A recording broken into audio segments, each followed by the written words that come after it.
Welcome back, everyone. I'm Robbie. I'm Jye. I'm Liam. And the latest thriller / horror, I guess you can kind of call it, starring Emily Blunt, has just been released. A Quiet Place.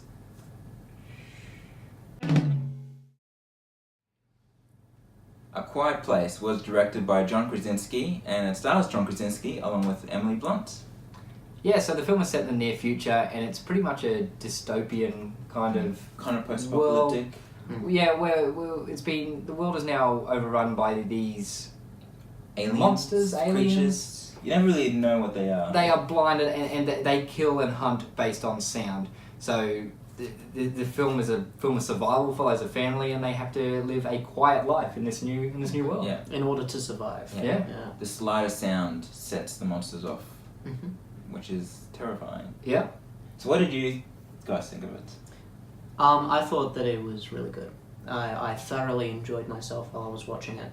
However, I didn't enjoy it as much as you two, I don't think. No. Yeah.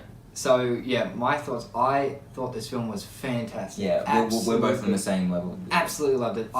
Don't think I have been this tense in a cinema for a long time. Mm-hmm. And it wasn't just spurts of tenseness.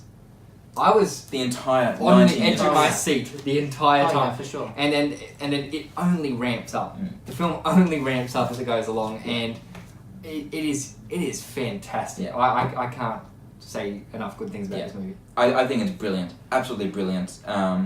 It goes up with my favourite thriller. Like, I remove horrors from thrillers. Like, horrors are disgusting and they're disturbing. Thrillers for me are what really terrify me, when it's the build-up suspense, like the Hitchcock-style suspense.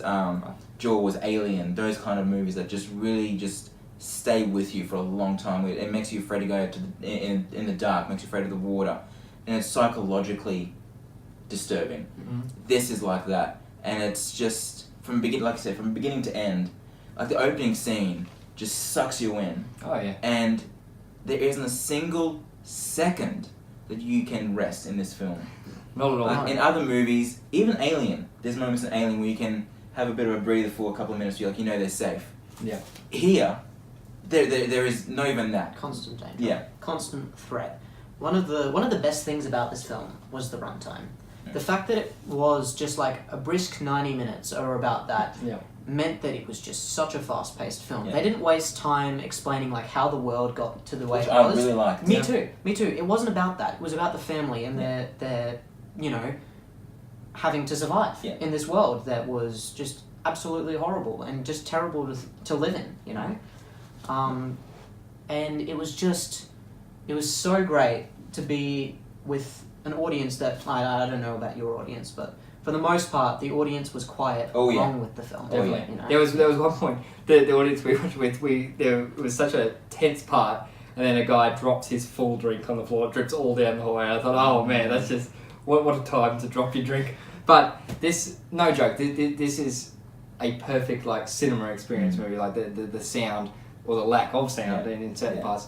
And just such a different role for John Krasinski as well. And he nails it. Yeah. And Emily Blunt, I cannot say enough praise, but Emily Blunt already as an actress, I think she's fantastic. In here, oh my gosh, she is incredible. Yeah. The fact that she delivers so much emotion without hardly saying a word, just is a testament to how good she is as an actress. Same with John Krasinski as well.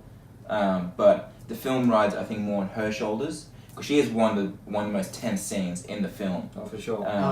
Anyone who's seen the film, you'll know exactly what I'm talking about when I'm saying this. Honestly, if you've seen the trailer, you probably know of the scene that's being talked about. It's hard for us to speak about this. We don't want to spoil. We don't want to give anything away. No.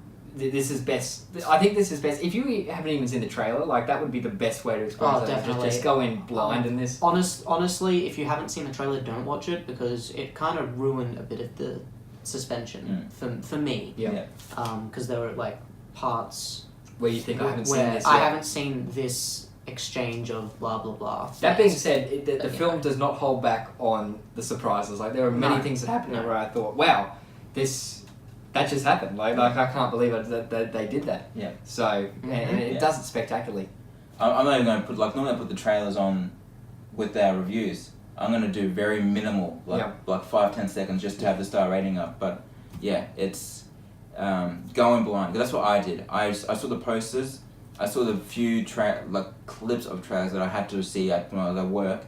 You go in blind with this movie because, trust me, it just makes it that much better when you don't know what you're getting yourself into. Because this movie, it throws you into it. Yeah, and you've got to see it on the big screen. So Yeah. this is a cinema experience. Yeah. It's sure. great. It's great on the big screen for sure. And then with depending on where you see it, the surround sound is fantastic. Yes, the sound is the best part. Yeah, absolutely. Because even though a lot of the movie is very quiet and at times even silent, because one of the children is deaf, and so they play with the sound with not having any sound, which kind of I really like the contrast of how when the camera is focused on her, and you have the deaf sound, and then it cuts to just quiet for people who can hear, you realize how noisy our world is even when it's silent. Yeah. And you're like, my God, how are they surviving? And that's what I love. Like, it's all explained. You see them, without giving anything away, you see how they've been surviving all this time. And the film is smart like that. There's not a single moment I went through the film, like in other horrors or thrillers, like, oh, really? Like, you're doing that now? Come on. Why are you doing that? There isn't a single moment like this in this film. I don't think I can praise this enough. This is... But yeah, sorry, that's okay. The sound design, the music. I have people complain that the music is too overbearing.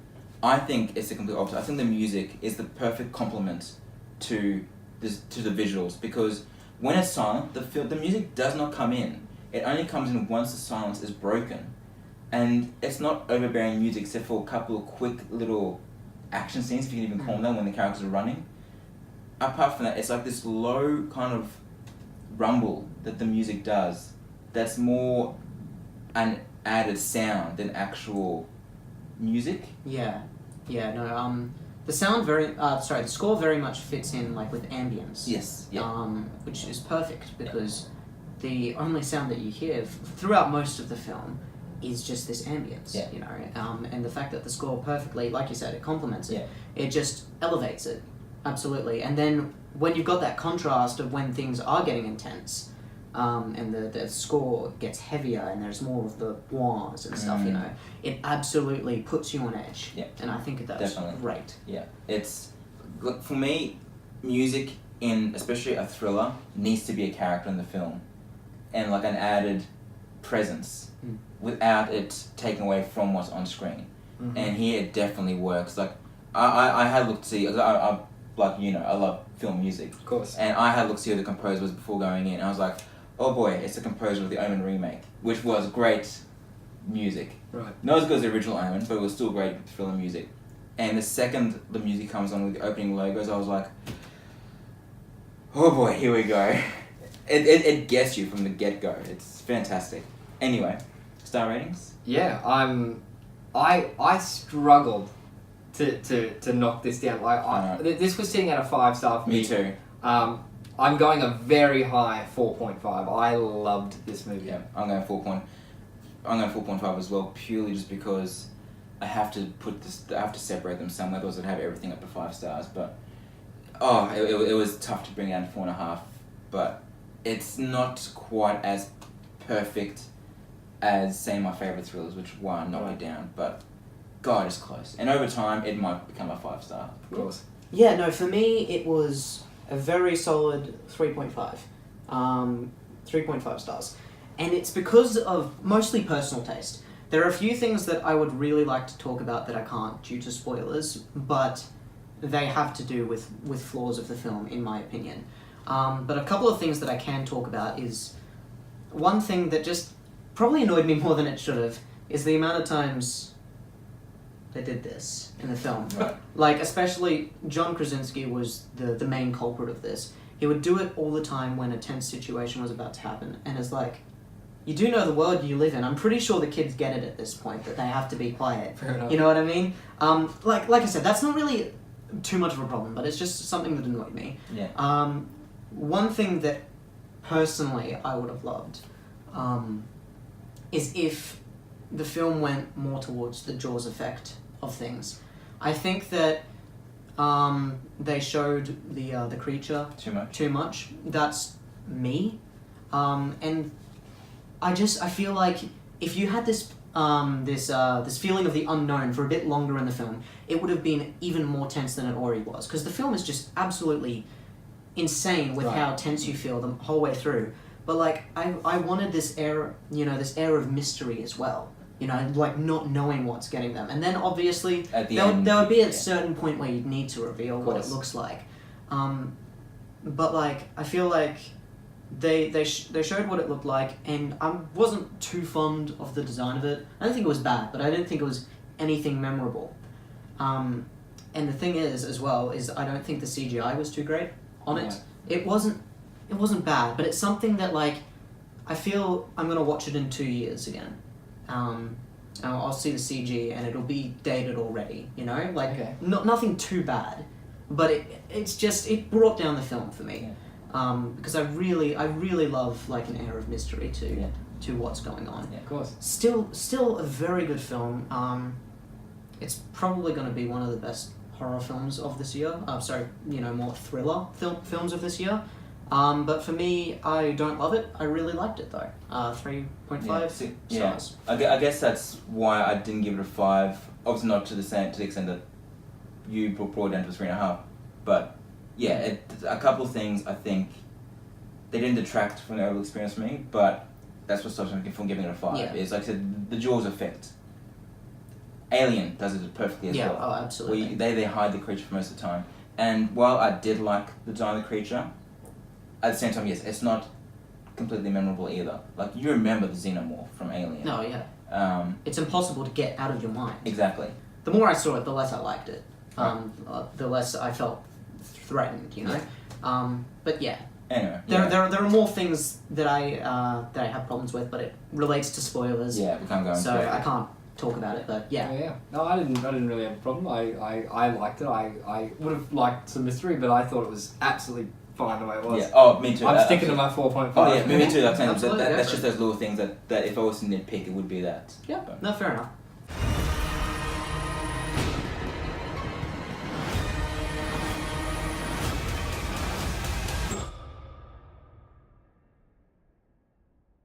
Alright guys, thanks for watching. Those are our thoughts on A Quiet Place. Let us know what you thought of the film in the comments below. I don't really think there's anything else we need to say. No. Let's keep this quiet. Yeah. Until next time, we'll see you at the movies.